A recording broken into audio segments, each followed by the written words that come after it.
This episode of Dana Being Dana is brought to you in part by Organic Hair Care. Hello and welcome to Dana Being Dana. I'm Dana Michelle and I'm thrilled you're with us. My show is about all different aspects of the human connection, things that bring us together and living life intentionally.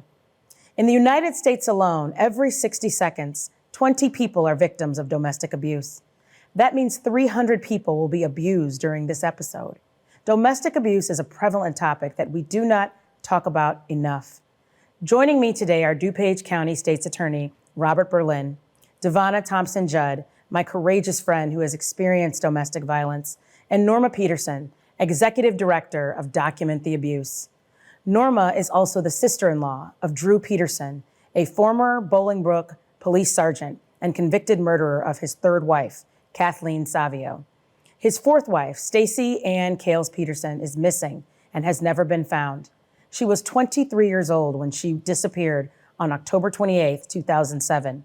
This month, she would be 37 years old.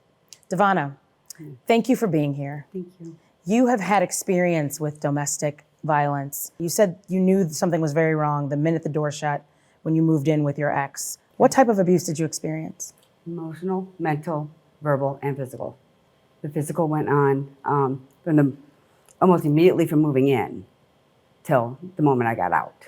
So it was a process over time. Over time. Tearing you down. Yes. And saying things to you that were... It starts with the emotional abuse, the silent treatments when you don't respond, or the verbal assaults when you don't do what they're supposed to do.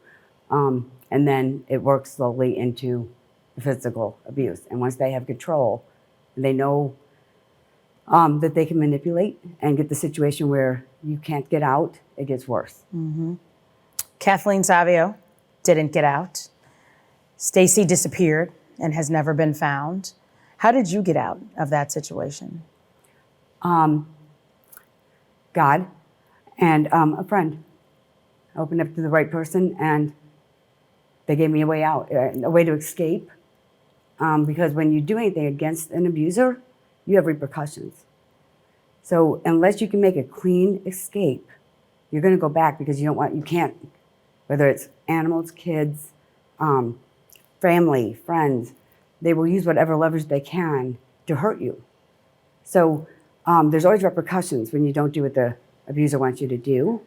So for me, I was able to make a clean break by this friend. Mm. Norma, on average, how many instances of abuse does it take before a victim attempts to leave or escapes? So what it is it's 7 to 9 times on the average for an abuse victim to escape. A lot of people use the word leave, and leave isn't necessarily what people are doing. Leave is when you can voluntarily walk out the door. What abuse victims are doing is they're escaping. Mm. And so you have to have a plan in order to successfully escape. And unfortunately, neither Kathleen nor Stacy had a plan in place. Mm. Bob, how common are these types of cases that you prosecute?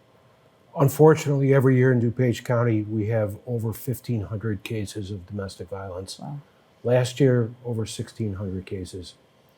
And unfortunately, most of our homicides are domestic related in the county. So it's a problem that we've been dealing with for years. And even with those numbers, there are still people, mostly women, who are afraid to file. Mm-hmm. Oh, absolutely, because there's always repercussions. It's hard to get away. It's just hard to get out. Are people also afraid that the system, will fail them or not work? Oh, well, for sure. Yeah, and part of it is that they're afraid the offender is going to get out and come back home. And one of the biggest challenges we face in these cases is victims not showing up in court. They'll give a statement to the police when it initially happens. Then the offender gets arrested, they get out on bond, and then by the time the case comes to trial, they're back together again. They don't want to show up. They don't want to show up. And that cycle of violence just continues. And continues and continues. Norma, tell us more about your experience when your sister-in-law Kathleen died and when your sister-in-law Stacy went missing. A lot of what happened with Kathleen, we as a family were not aware of, because Drew and Kathleen were going through a divorce. So at that time, she really wasn't spending any time with this side of the family. So we were very unaware of the instances of violence that were going on there. And when Drew would come back, he would put them in a totally different context, making it seem as though it were her. So he was definitely gaslighting the whole situation. With Stacy, we were starting to see some of the signs of abuse. And I had seen a couple of bruises. I had noticed some behaviors and had questioned them.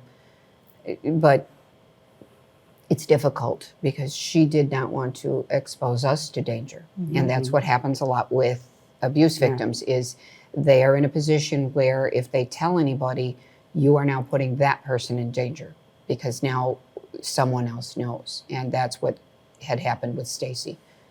And I think what's so interesting, Norma, your sister-in-law, Kathleen Savio, she died in 2004. Prior to this, the police had been called to their home 18 times on domestic disturbance calls, similar to what Bob was saying earlier about how there's a cycle that continues and that repeats. Stacy told her pastor that Drew had killed Kathleen and that he had abused her. What is the evidentiary abuse affidavit, and how is it empowering victims to tell their story?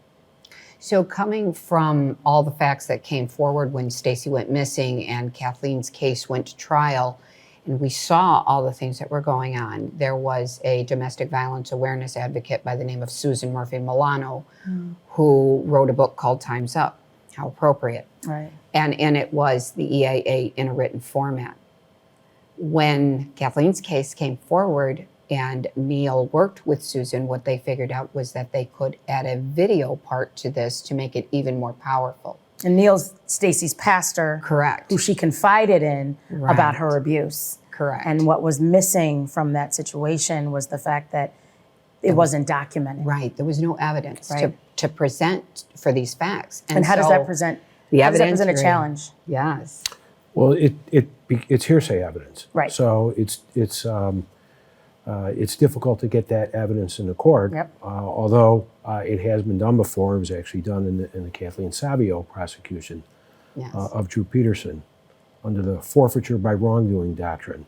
Can you explain that a little bit more? Sure. It's a common law doctrine that goes back to the 1800s. And in essence, what it is you, the defendant, cannot complain that testimony is hearsay when you are the person that caused the victim not to show up in court by killing her. Right. And if we can prove by a preponderance of the evidence that the defendant is responsible for the victim's death, then those hearsay statements will come in as substantive evidence. And they're admissible. And having it in the context of an affidavit now just makes it that much easier for the judicial system then to be able to put these statements in. That forfeiture by wrongdoing was instrumental in getting Kathleen's justice, is because they were able to do that. But with the affidavit, we're now taking that and eliminating that part of it because now it is an affidavit. So now it can, and it has all the evidence. So instead of it being hearsay, it is the victim's actual words, statements, evidence, anything that helps to validate or corroborate that.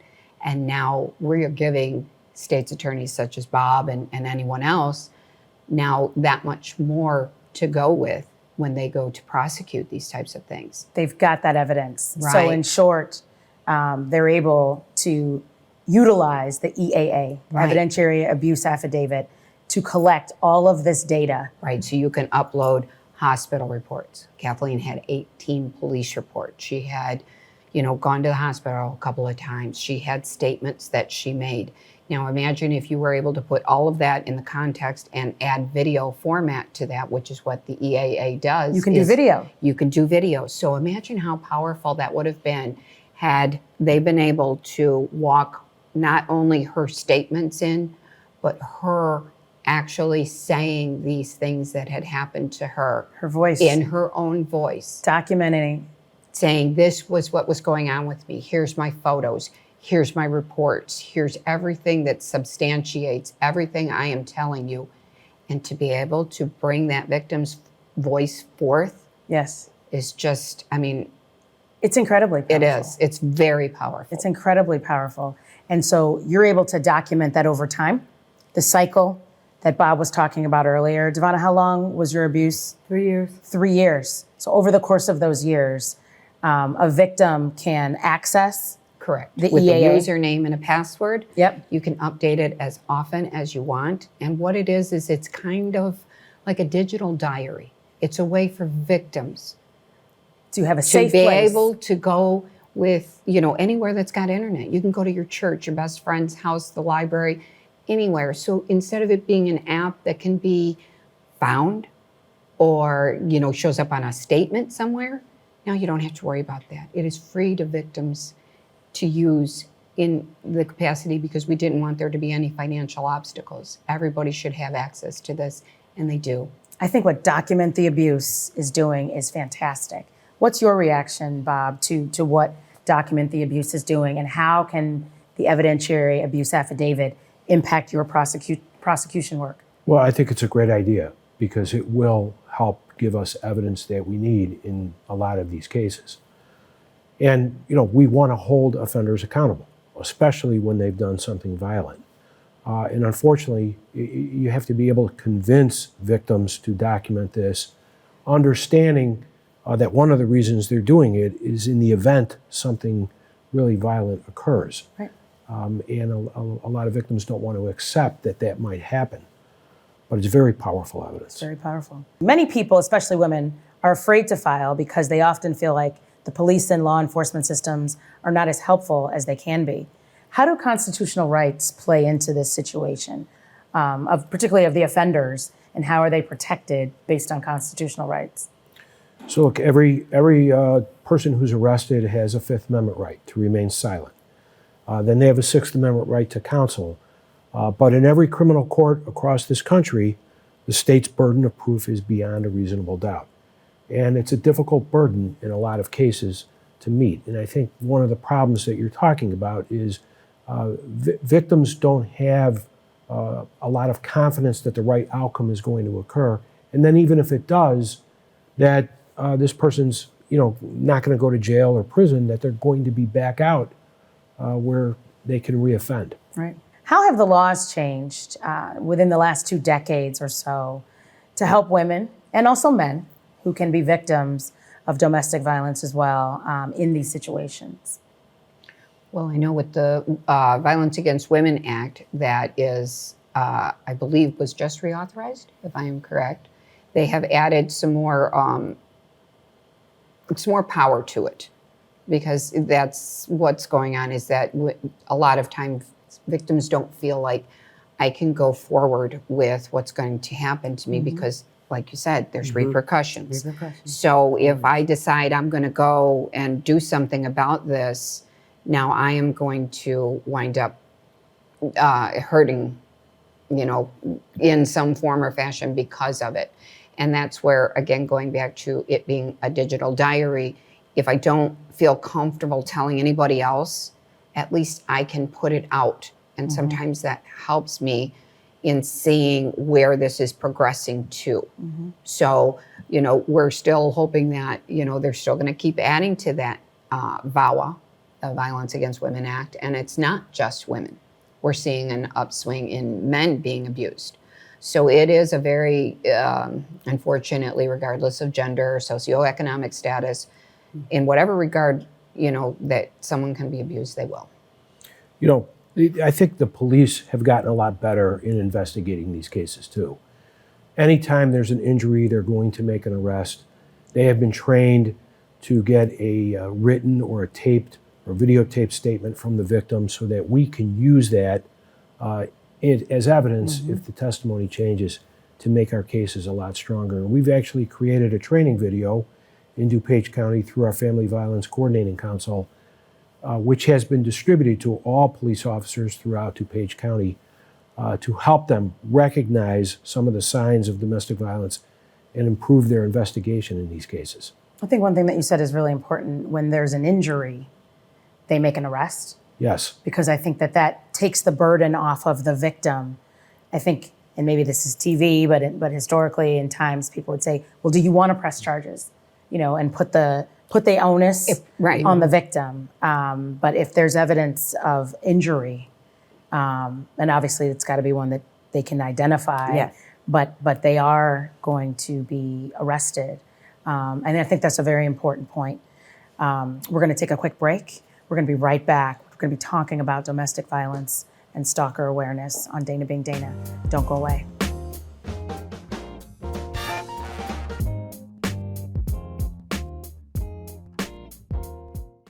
At Organic Hair Care, we bring together science and nature to make green beauty care for the whole family. You'll see and feel the difference with our vegan and organic certified hair and personal care products. Visit our website for our selection of luxury care you can afford.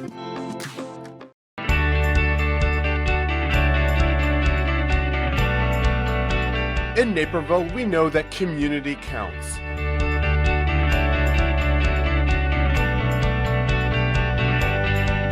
In fact, it's in our name.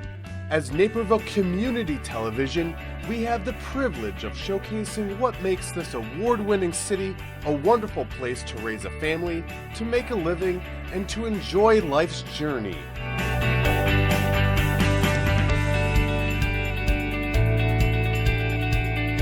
That's why it's our mission to capture on camera those special moments that connect us. Those stories that impact our lives, stories you won't see anywhere else. So watch Naperville Community Television on air, online, and on social media.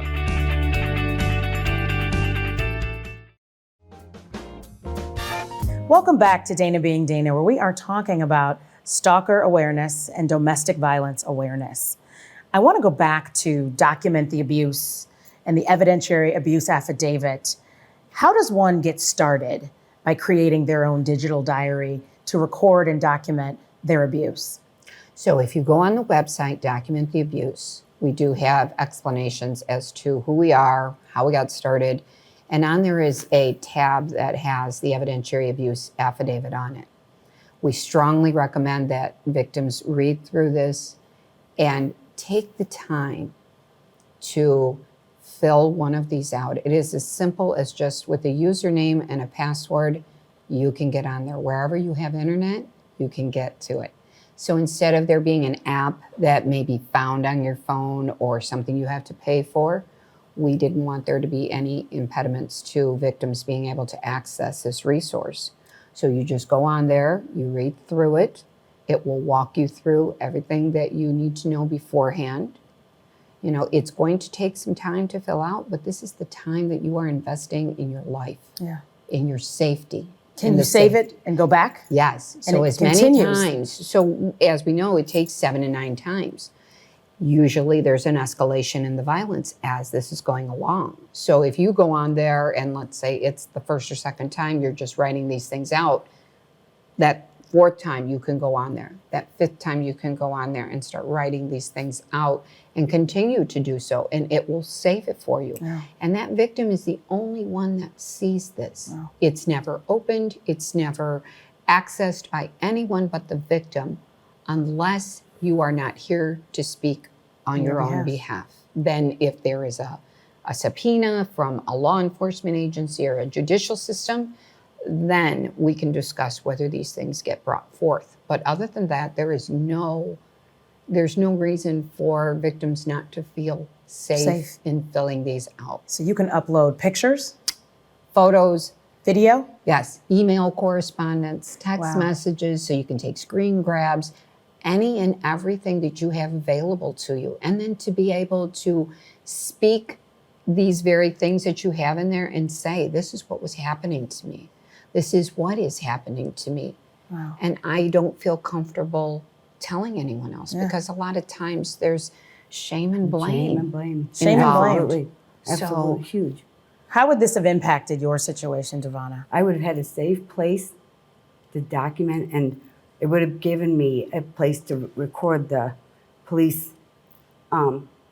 report numbers, because when they come out to your house, they don't have information from the last time. And you It's don't a have new it either report. because you can't keep it. Yeah. I couldn't keep mine. I mean, You couldn't keep I it, couldn't keep it. but you could have kept it. But I could have kept with it document the here. abuse. And when you're in survival mode, a lot of the abuse blends. So this would have gave me a spot to be able to document the abuse as it was happening, so I wouldn't have to 2 days or 4 days later try to figure out what had happened. I just go there, I tell them what happened, and it's not all blending.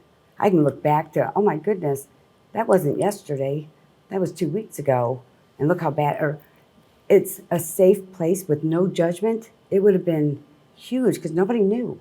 I don't even talk about it now. Yeah.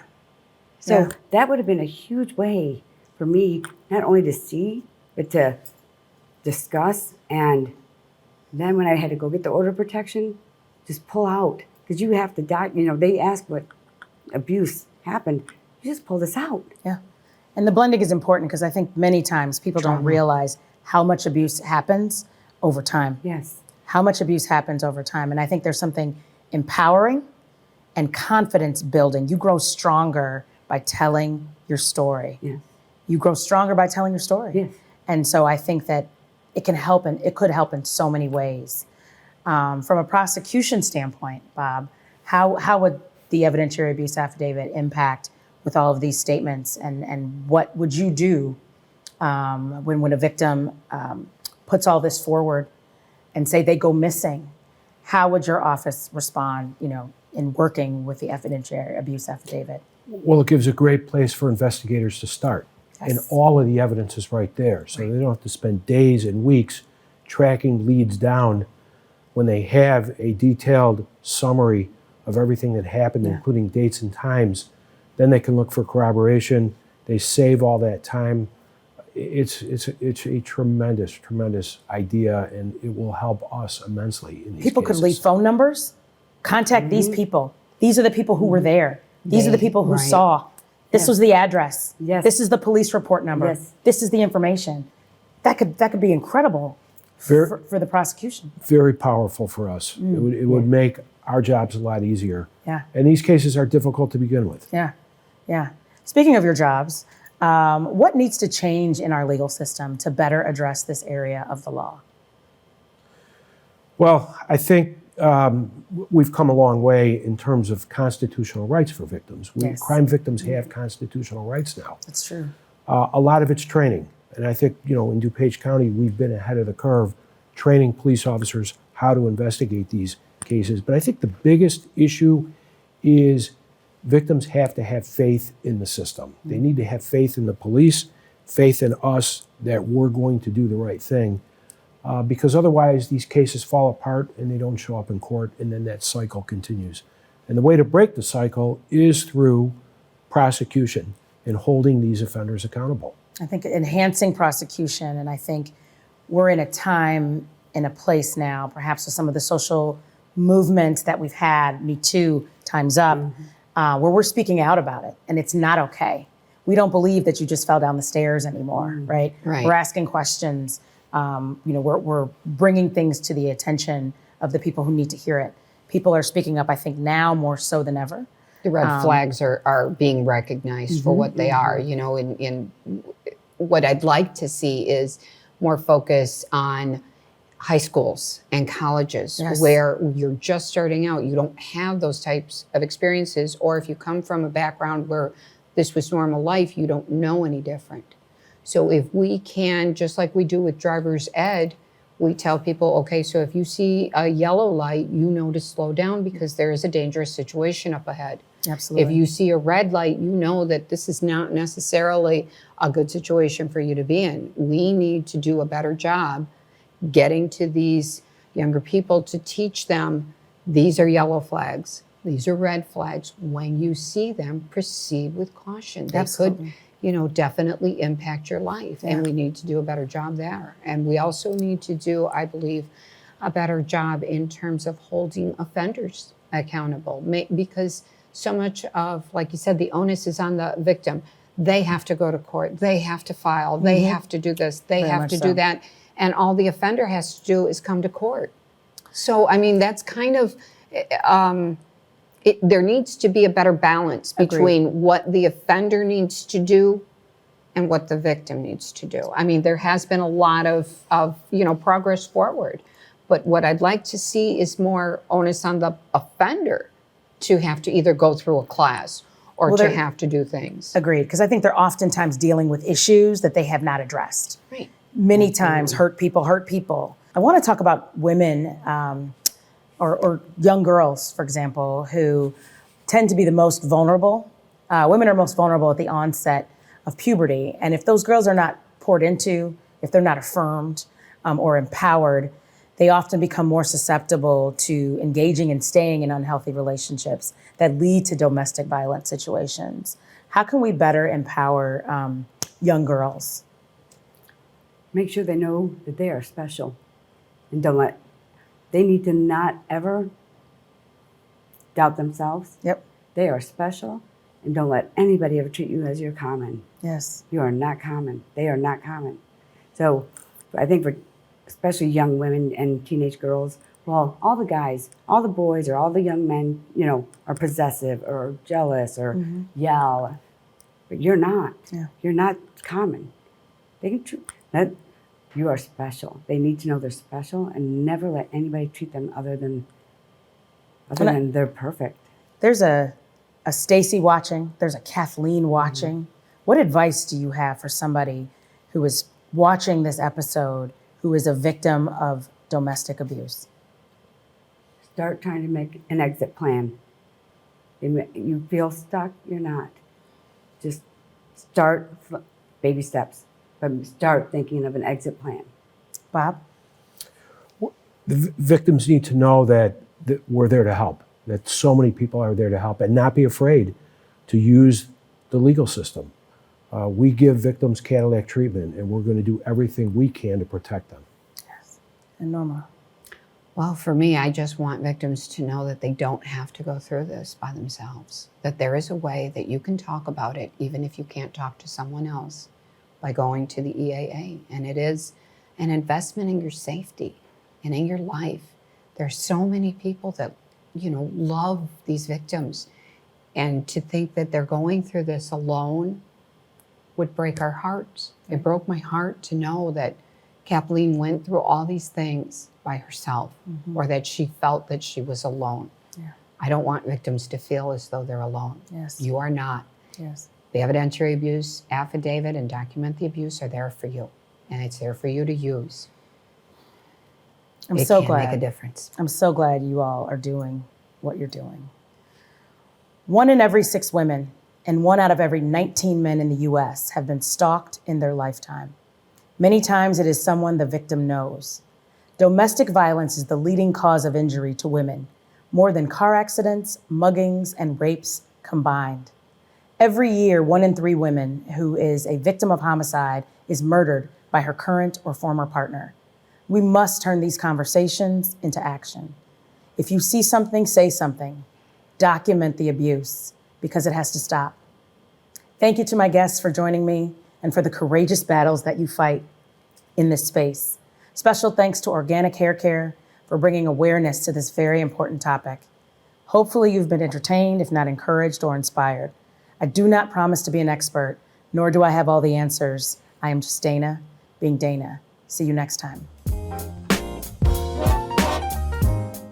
This episode of Dana Being Dana is brought to you in part by Organic Hair Care.